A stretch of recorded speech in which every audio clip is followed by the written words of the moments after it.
হঠাৎ আমার বড়মশাইয়ের ফোন আসে, বলে একটু বাইরে যাও তো তাড়াতাড়ি।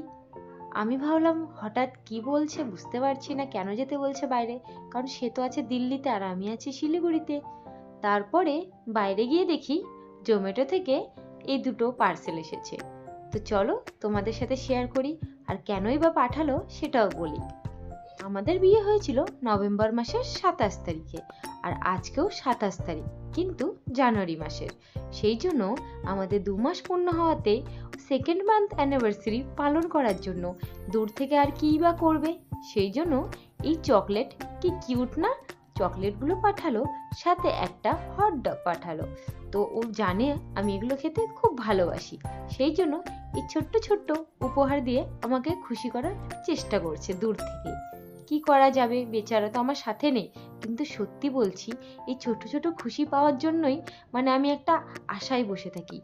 এত ভালো লাগে আমার। আর তোমাদের কেমন লাগে অবশ্যই বলো। সাথে আমার ছোট্ট পাপাও ছিল, সে কিন্তু আবার চকলেট লাভার, সে ওসব থেকে বেশি চকলেট খেতে পছন্দ করে। তো দেখতেই পাচ্ছ চকলেট ছাড়া আর কিছুই খাবে না।